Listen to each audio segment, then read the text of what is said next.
The government of Armenia will be allocating, I believe, $200 million at our expense. Now, there is another side of the story. Firstly, I must say that there is no such price as $200 million for 45 kilometers, which is $4.5 million per kilometer. This price is at least, I repeat, at least 10 times higher than the market price. The price for construction of a railway per kilometer and from scratch, is $250,000. But that railway won't be built from scratch since the earthwork has already been carried out. There are prices that are lower or higher than this price.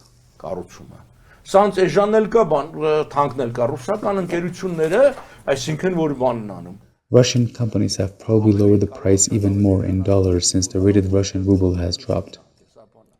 This can be easily verified. This is the cost of construction for which sector? Are you referring to 1 kilometer or what? Yes, there are various Russian companies that are ready to pay per kilometer, and it doesn't matter in which sector.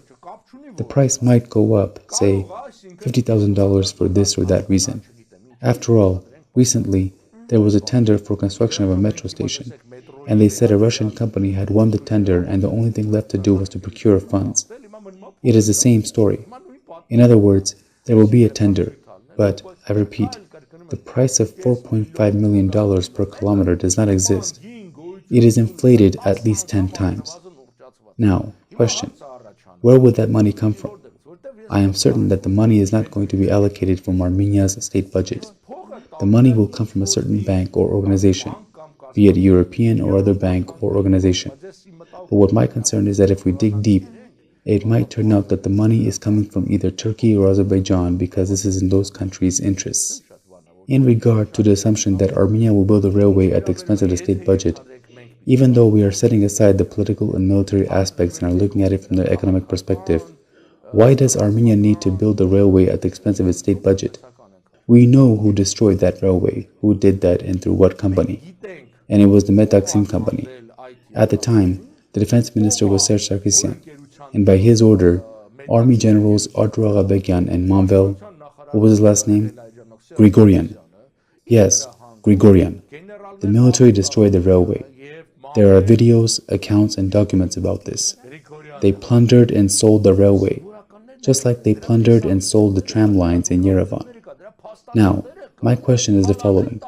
Are there people who gained millions of dollars through the destruction? Now, of course, they will put on a serious face and say that they did all that for the army. Well, everything is for the army in Armenia and is confidential, right? No, it is not for the army. The army didn't receive anything. And we saw that after the defeat in the war.